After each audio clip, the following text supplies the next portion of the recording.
Hola, estamos para compartir Sil Romero y Pato Brusa. Hoy tenemos el honor, un invitado nuestro en la casa, Sergio Marina, sexualidad sagrada y todo lo demás, todo sagrado. Bienvenido, Sergio. ¿Qué tal, queridas amigas? Encantado de estar con vosotras y un placer, un honor y con toda la comunidad, claro que sí. Gracias de corazón. Gracias, Sergio. Sergio, en este momento de tu vida, ¿cómo te presentas vos? ¿Qué cosas te están pasando que querés compartir? Y viste que esto va mutando, vamos siendo lo que en el momento estamos Transitando. trayendo más a conciencia, ¿no? Vos hoy, ¿cómo te presentás? Siempre comparto, queridas amigas, que yo soy un humilde caminante, un humilde aprendiz de la vida. Es decir, yo creo que en esta manifestación, como bien expresáis, que continuamente estamos sumergidos en el cambio, en la incertidumbre, en la inseguridad más absoluta, pues lo único que uno puede hacer, que ya es mucho, es tratar de vivir cada experiencia en consciencia y evidentemente con la mayor voluntad y con la mayor predisposición. Y en ellas estoy, en ellas estoy. Es verdad que vivimos unos momentos evolutivos muy, muy, muy intensos, de grandes oportunidades conscienciales también, no hay que olvidarlo, que nos invitan sobre todo y más importante, y en ese viaje es en el que yo evidentemente trato humildemente de transitar en mi cotidianidad, de despersonalizarnos, es decir, esta humanidad a la que evidentemente ya estamos dejando, ¿no? Esta raza es un proceso evolutivo que ya está tocando ya cada vez su fin. Si algo tiene es ya ha tenido, es sobre todo el desarrollo de la mente. Es decir, en otras humanidades, como pudo ser, por ejemplo, la Lemur, donde se puso mucho el acento en la parte física, luego en la Atlántida, sobre todo en el cuerpo astral o emocional, pero en esta raza aria en la que estamos ya sumergidos, finalizando, se ha puesto mucho el acento en el ámbito mental, ¿no? Entonces, es acertado, o al menos así como yo lo percibo y como los grandes maestros de sabiduría nos han compartido y nos han dejado como legado, sobre todo el trabajo de despersonalizarnos. Es decir, es momento ya de poco a poco ir abandonando pues ese personaje, esas etiquetas que hemos construido en base pues a nuestro trabajo, ¿verdad? A nuestra profesión, a nuestros, en fin, intereses. Bien, todo eso que de alguna manera ha configurado la falsa personalidad, es decir, es el pequeño yo, es bien la personalidad, como a mí me gusta más definirla, ¿no? Y eso conlleva pues en fin, un abandono paulatino, una desidentificación de lo que es el cuerpo físico, de lo que es el ámbito también evidentemente energético asociado al cuerpo físico y el ámbito mental y emocional. Es decir, poco a poco debemos ir purgando, ¿no? Esas emociones, debemos ir purgando ese mundo mental caótico, ¿verdad? Esa mente parásita, esa mente concreta parasitaria, ¿verdad? Y poco a poco, pues a medida que vamos desidentificándonos de eso que no somos, que a la vez permite vivir desde lo real, desde lo auténtico, desde lo verdadero, pues poco a poco vamos percibiendo que evidentemente atesoramos algo mucho más excelso, ¿verdad? Algo que está íntimamente relacionado con lo que somos de verdad, que es la divinidad que está en nosotros, que está en todo y que todo es, ¿verdad? Y por tanto ese es el viaje, ir poquito a poco y en esas evidentemente vamos transitando, pues ir empoderándonos, ir pues cumpliendo la misión que tiene que ver con nuestro plan álmico espiritual y evidentemente pues como lo hacéis muy bien en vuestro programa, compartir vuestros dones y talentos, ¿no? Que en definitiva es la expresión sublime y fehaciente de la divinidad que todos somos y que todo es. Y en esas estoy, pues tratando evidentemente de compartir humildemente mi experiencia, mi camino y vivir desde esa posición un poquito más interna, ¿no? Sergio, hablaste de estos caminos de incertidumbre, ¿no? Que son nuevos para todos. ¿Qué herramientas para transitar, para navegar estas aguas? Bien, la incertidumbre es un elemento realmente importante en el desarrollo en conciencia de los seres humanos. Fijaros que, sobre todo la psique, en la mente concreta, esta mente parasitaria, vive buscando referencias, vive buscando siempre elementos de sostén, es decir, siempre busca planificar, organizar incluso, pues bueno, de alguna manera comparar experiencias, pero siempre buscando elementos de anclaje. Y la vida nos enseña, la vida de verdad, la vida que tú eres, que yo soy, que todos somos, que para vivir en armonía, para vivir en paz, para vivir de la mano de esta obra de arte llamada vida, lo que se requiere fundamentalmente es abrirse al cambio, ¿no? Es decir, el cambio, más allá de que evidentemente es una ley evolutiva, es decir, hay una ley de impermanencia, hay una ley de inseguridad que nos invita constantemente a percibir que constantemente, tanto internamente como externamente, el cambio está presente, ¿no? Entonces, una pauta sencilla, pero que nos cuesta, evidentemente, trasladarlo a la cotidianidad, es hacernos muy amigos del cambio, es decir, buscar constantemente elementos nuevos. Y cuando empezamos a degustar poco a poco elementos nuevos en nuestras vidas, empieza a emerger una fuerza interior que tiene que ver con la creatividad, que los antiguos llamaban la voluntad y el poder. Es decir, son esas dos fuerzas inherentes a todos los seres humanos que en la medida que vamos transitando espacios nuevos, espacios donde no tenemos esa referencia que siempre buscamos, ahí aparece esa mejor versión de nosotros mismos, ¿no? Por tanto, la invitación es que en cualquier elemento, en cualquier experiencia que la vida nos presente, sea en el terreno familiar, en el terreno laboral, en cualquier dimensión de la vida, tenemos que ir a buscar lo desconocido siempre, ¿no? Para que ahí aflore, evidentemente, pues todos esos recursos internos que, insisto, todos atesoramos interiormente. Eso por un lado. Y por otro lado, para mí es sumamente interesante y sumamente importante, y que evidentemente también es un legado que tenemos que recoger de los maestros de sabiduría en esta época y evidentemente en la época nueva en la que va a entrar la humanidad, es el desapego. Es decir, el desapego es uno de los grandes y de las grandes, diría yo, virtudes que tenemos que cultivar cuidadosamente y minuciosamente en nuestra cotidianidad. Es decir, aprender a relacionarnos con las cosas, con las personas y con la vida siempre desde una posición sana, desde esa posición de equilibrio entre la energía que entra y la energía que sale. Es decir, cuando nos aferramos, que es la tendencia de la personalidad, la tendencia de nuestro ego a poseer, a retener, a acumular todo aquello que de alguna manera pensamos que nos genera esa mal llamada felicidad o llamada bienestar, ahí es donde aparecen esos lazos que son unos lazos enfermizos, son lazos involutivos, porque curiosamente en el proceso de desencarnar, cuando desencarnamos, en la fase del tránsito, los tibetanos lo trabajan muy bien porque saben que todos esos lazos de apegos que hemos construido a lo largo de nuestra encarnación son precisamente esos lazos que no nos impiden hacer un tránsito con armonía y con paz interior y con quietud, ¿verdad? Son esos lastres que nos vuelven, nos bajan hacia abajo, ¿no? Que no nos permiten seguir avanzando hacia el proceso de luz o al proceso de ascensión, ¿no? Por eso yo diría que en la medida que podamos, en la cotidianidad, busquemos esas relaciones sanas con todos, ¿no? Donde el desapego siempre sea un elemento de tener muy presente en nuestras vidas, ¿no? Disfrutar las cosas, evidentemente, gozarlas cuando correspondan, pero de la misma manera también separarse de ellas, ¿no? Crear esa consciencia más testigo desde el observador que nos permite ver la relación sana y natural entre las cosas, ¿no? Sin quedarnos tan atrapados que observamos que detrás de ellos siempre nos genera ese dolor y en muchos casos sufrimiento a lo largo del tiempo, ¿no? Sergio, hablabas de todo esto y se me venía la sacralidad, la sacralidad, la sacralidad. La sacralidad en lo cotidiano, la sacralidad en los vínculos y la sacralidad en nuestra vida sexual. ¿Nos contás un poquito esta posición de sacralidad que luego la podemos extender a todos los ámbitos de nuestra vida?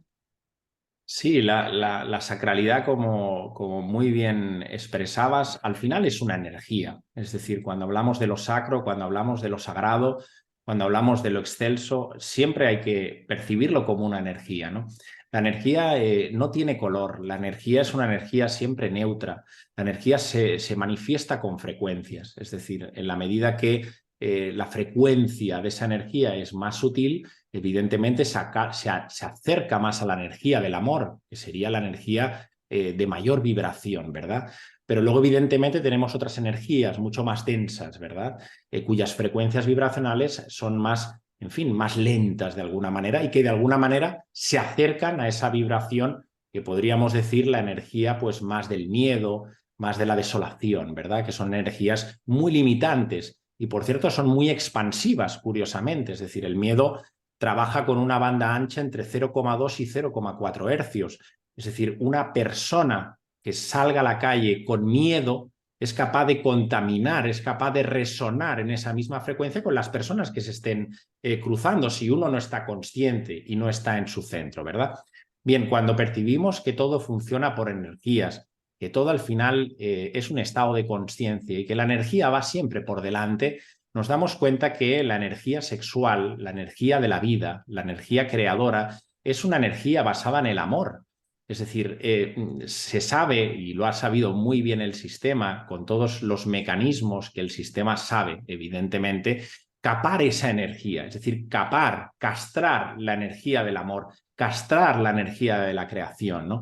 Cuando sabemos que la ley de género, por ejemplo, que es una ley hermética, nos manifiesta que todo en la existencia, todo es todo, una planta, un mineral, un ser humano tiene siempre una energía masculina y una energía femenina.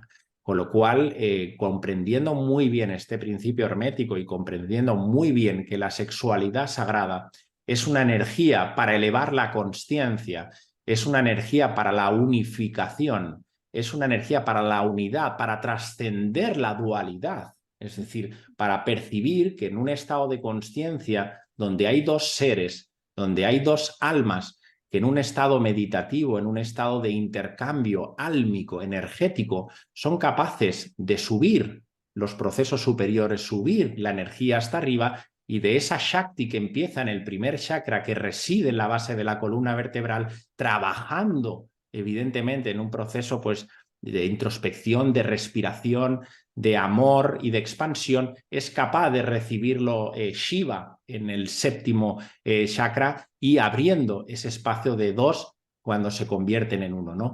Entonces, esa energía es la que también la tenemos que cuidar, la tenemos que cultivar, más allá del sexo.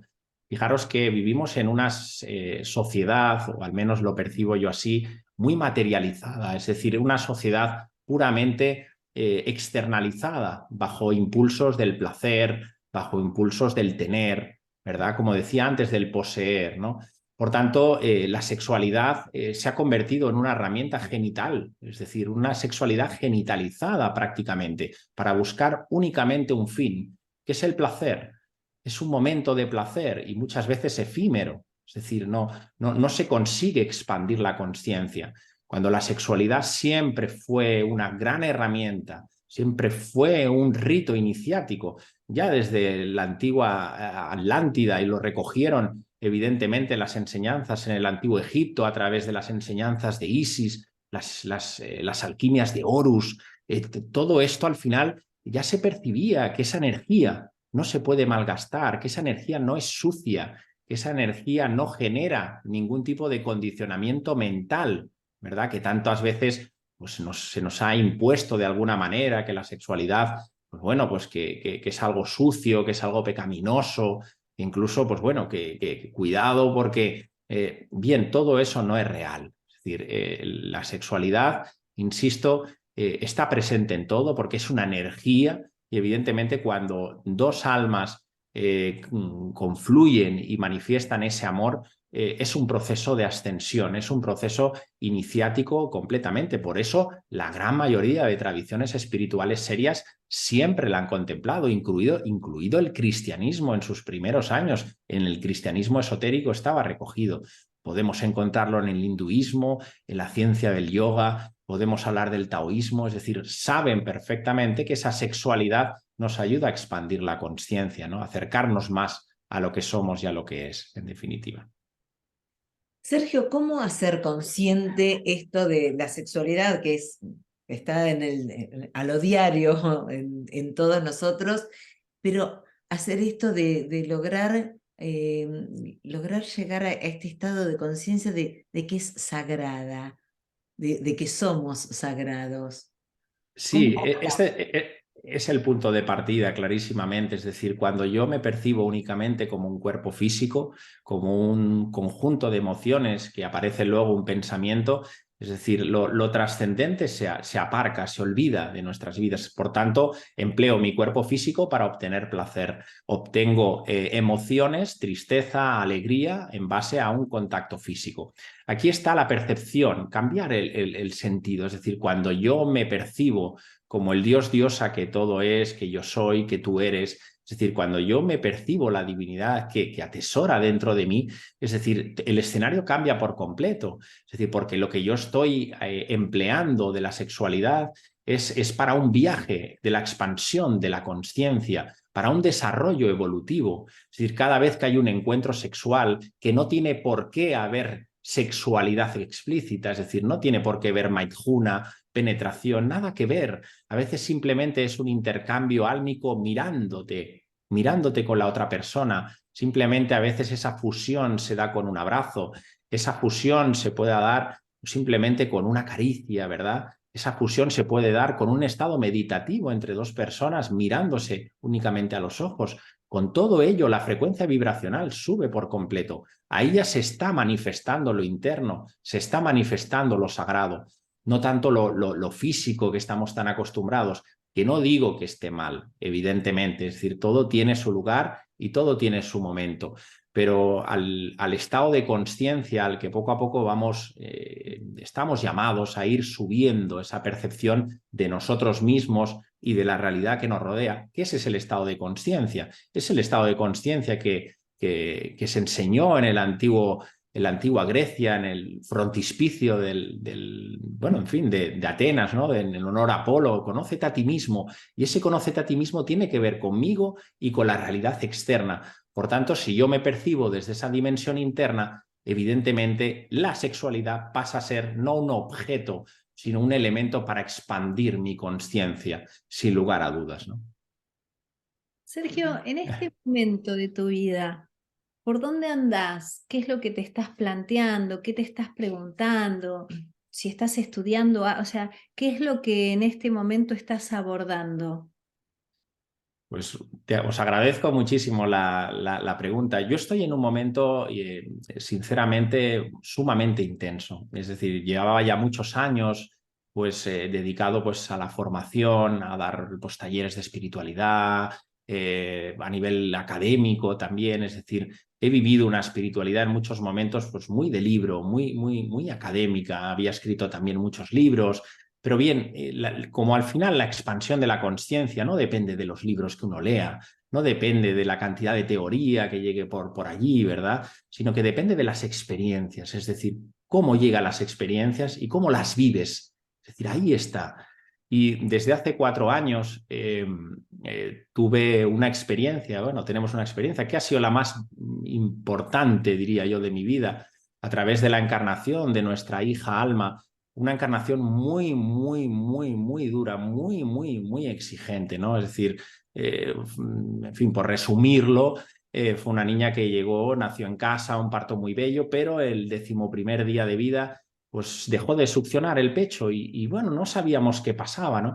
Y bueno, ahí empezó nuestro viaje, ¿no? Es una niña que nos dijeron que la dejáramos morir prácticamente, porque, en fin, no le daban ni 2 días de vida. Iba a ser un vegetal, no iba a comer, no podía hacer nada, es decir, ya os digo, un residuo más, ¿no?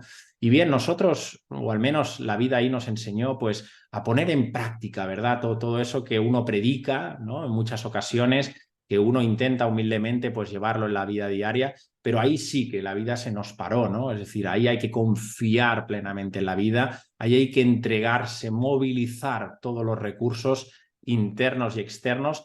Y bien, pues entregado al proceso estamos, ¿no? Exigente, evidentemente, porque en este momento, gracias a esas experiencias, he aprendido poco a poco a vivir en la presencia, es decir, en el aquí, en el ahora. trato de no programar en exceso porque cada día es una experiencia, no sé cómo puede, lo que va a pasar, si tengo que salir corriendo, que ha pasado muchas veces, o lo que la vida me va a traer, ¿no? Con lo cual, en este momento vital de mi vida, para mí ahora lo más importante es la confianza en la vida, es decir, entregarme a la vida sin condiciones, que venga lo que tenga que venir y anclarme en la posibilidad constante de este momento, ¿no? Del aquí y el ahora, aunque parezca algo teórico, pero es meterse en ello, ¿no? Meterse, vivir, no te canses de vivir. Y ese ha sido y está siendo mi mantra en nuestros últimos tiempos, ¿no? El vive, fluye, pues aprende a disfrutar de los momentos que la vida te da, los pequeños detalles, lo simple, ¿no? Que a veces pasa tan desapercibido en nuestras vidas hasta que llega una experiencia dura, intensa, la vida nos agita, ¿verdad? Y nos dice, venga, vuélvete al tren de la vida, ¿no? Reconéctate, confía en ella, ¿no? Y todo es posible. Y yo quiero dar humildemente desde mi experiencia, ¿no? Y sobre todo, pues, a todas esas personas que quizás están en un momento complejo, a veces de debilidad, donde hay sufrimiento, ¿no? En esos momentos hay que empoderarse, ¿no? Más allá de lo que diga lo externo, lo que digan los demás, ahí hay que aislarse, ¿no? Y decir, sí se puede, confía en la vida, no delegues el poder no se lo des a nadie, ni a un médico, no se lo des al sistema, a nadie, confía en tus posibilidades y todo es posible. No hay nadie que te pueda asegurar nada, nada, porque todo está en permanente cambio y siempre lo que condiciona todo es el proyecto y el plan álmico de cada ser. Y eso es inviolable, con lo cual nos queda mucho por aprender y mucho por descifrar, ¿no? Porque a veces, evidentemente, las experiencias llegan y uno, pues, hasta que no pasa un tiempo, no las acaba de descifrar, no las integra, ¿verdad? No las acaba de trascender, ¿no? Con lo cual es un momento intenso en mi vida y también muy gratificante a muchísimos niveles, ¿no? Mira, hoy al principio hablabas de saber vivir en la incertidumbre y bueno, parece que sos un experto en eso y con esa sonrisa.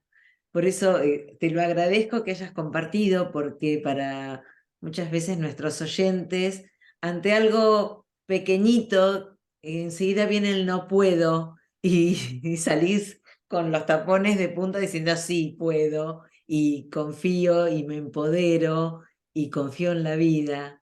Así que desde ya te digo gratitud total ante este testimonio que nos das. Hermoso. Gracias a vosotras, de corazón. Sí, para mí es, y creo que puede sumar en la vida de los demás cuando asumimos la responsabilidad de nuestras vidas, es decir, lo fácil, lo sencillo, lo que todos en algún momento hemos hecho durante mucho tiempo, siempre es delegar la responsabilidad y ponerlo fuera, ¿no? Siempre hay un culpable, siempre hay alguien que me hace, siempre hay algo, da igual, ¿no? Y delegamos ese espacio para mí sagrado que tiene que ver con el ser, la responsabilidad interna, es decir, percibir claramente y nítidamente que cualquier experiencia que llegue a tu vida o a la mía, la que sea, tiene siempre un sentido profundo. No llega nada a nuestras vidas que llegue por azar. Todo llega en el momento que corresponde, en tiempo y en forma. Y evidentemente que en el momento no lo vemos a veces porque, bien, llega la experiencia, es dura, es dolorosa, evidentemente, claro, y hay que hacer un duelo cuando corresponda, claro que sí, pero evidentemente el trabajo interior está para eso, para trascender el proceso, para verlo desde la posición más del observador, ¿no? Y ver que gracias a esa experiencia seguro que se abren otras puertas, seguro que detrás de esa experiencia dolorosa te puedes acercar a una persona, te puedes acercar a un curso, a un taller, tienes una percepción de miras a veces mucho más amplia de lo que vivías hasta entonces, ¿no? Por tanto, benditas experiencias, sean las que sean, y lamentablemente o agraciadamente, las experiencias intensas y dolorosas, esas experiencias que San Juan de la Cruz expresó como las noches oscuras del alma, son las que de alguna manera más agitan nuestra alma, es la que de alguna manera más nos sacuden, ¿no? Y nos dicen, que estás dormido, que estás metido en tus problemas, en tus historias, en tu cotidianidad, en tus tonterías mentales, ¿verdad? Y las cosas importantes y a veces menos relevantes pasan desapercibidas. Por tanto, saquemos jugo a las experiencias. No hay que, evidentemente, llegar a esa noche oscura del alma. Tenemos siempre oportunidades para que podamos ampliar, despertar, expandir nuestra conciencia, pero el mensaje es, si llega esa experiencia a tu vida, vívela con intensidad, con gratitud, aunque cueste, aunque nos cueste, agradece. Por eso me gusta mucho siempre invitar a que las personas decreten, ¿no? Decreten. El decreto es una manifestación de poder, es la manifestación de la energía, movilizamos los reinos superiores, y a la vez nos conecta con nosotros mismos, ¿no? Y nos conecta con la vida, con el ser, con lo infinito, con lo trascendente, a través del gracias, a través de la gratitud. Ponernos las manos en el corazón cada vez que sintamos miedo, tristeza, desolación, injusticia, y poner esas manos en el corazón y sentir la paz, la gratitud interna, decir gracias, gracias por ser, gracias por vivir, gracias por esta experiencia. Y más en los tiempos en los que estamos viviendo, que los tiempos se están acortando profundamente. Los griegos siempre hablaban de dos dioses, el dios Kairos y el dios Cronos. Dios Kairos era el dios espiritual, el dios del tiempo de verdad, el tiempo del ser, el tiempo de lo trascendente. Y hablaba también de Cronos, el tiempo lineal, el de reloj. Tradicionalmente hablando y evolutivamente hablando, siempre Cronos siempre había estado por delante de Kairos, es decir, el tiempo psicológico, el tiempo de reloj siempre iba por delante del espiritual, pero es que los tiempos han cambiado. El tiempo espiritual va por delante del tiempo de reloj, los tiempos van muy deprisa, lo percibimos, ¿verdad? Casi todos, es que todo va muy rápido, sobre todo las personas que ya tienen un compromiso con su crecimiento, lo compartimos abiertamente. Esto va muy rápido, porque el tiempo espiritual ya ha tomado las riendas, ¿no? Por tanto, no desaprovechemos esta encarnación, porque va muy rápido, y sacar pues esa mejor versión de nosotros mismos, cada uno en el lugar que esté. Estés cocinando en casa, estés atendiendo a una persona mayor o estés en cualquier lugar, da lo mejor de ti, dalo de corazón. Y ese es creo que el mejor legado, honestamente, que podemos dejar como seres humanos.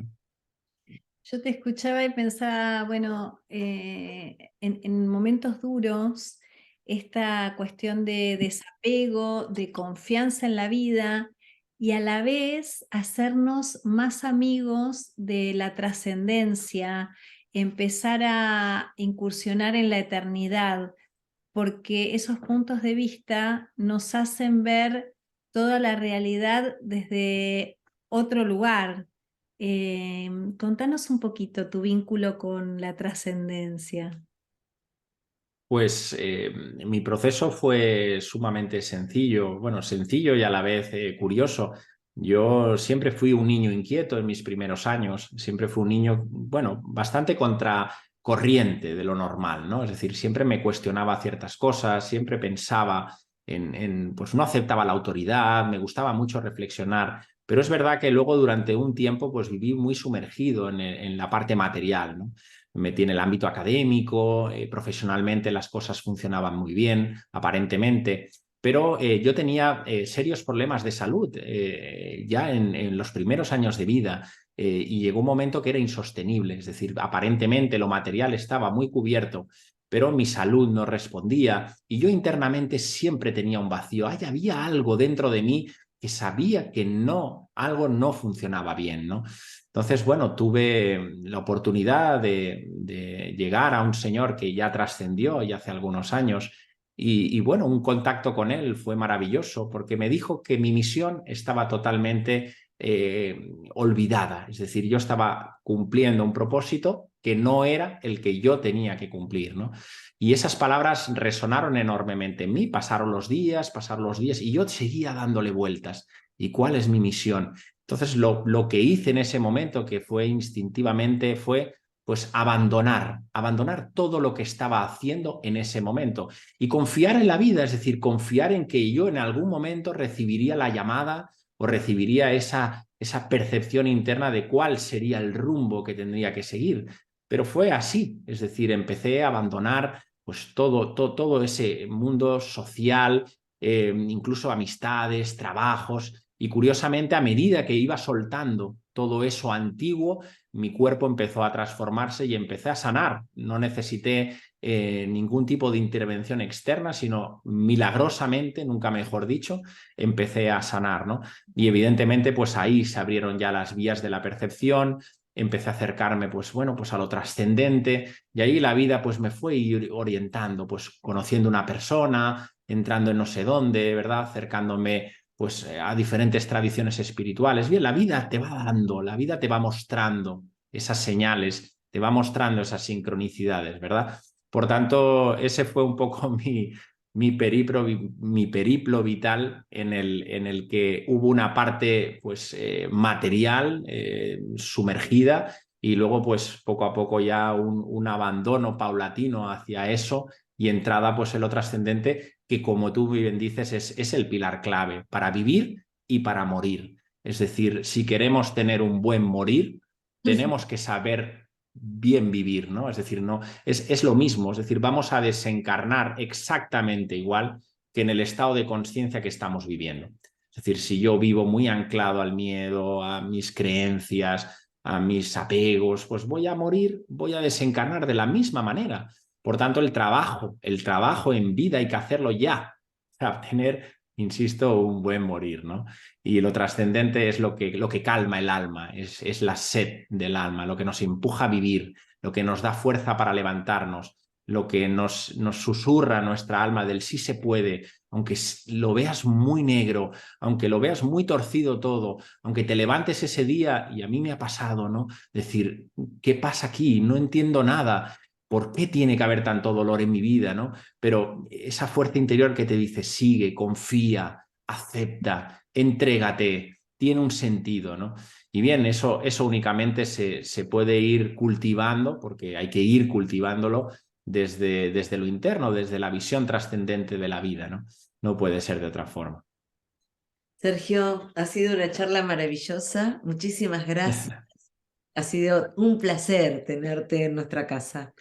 Un Gracias. honor también. Estas que son tan necesarias en estos tiempos. Una de estas Sí. semanales hay que tener porque te sitúan en otro lugar de tu propia película, ¿no? De qué vinimos a hacer y estas preguntas que siempre refrescarlas y volverlas a hacer nos sitúan en otro lugar. Gracias, Sergio. Muchísimas gracias. Un placer. Muchísimas gracias, un honor. Estamos en contacto. Gracias de corazón. Besos. Y bendiciones para todos. Besos. Gracias.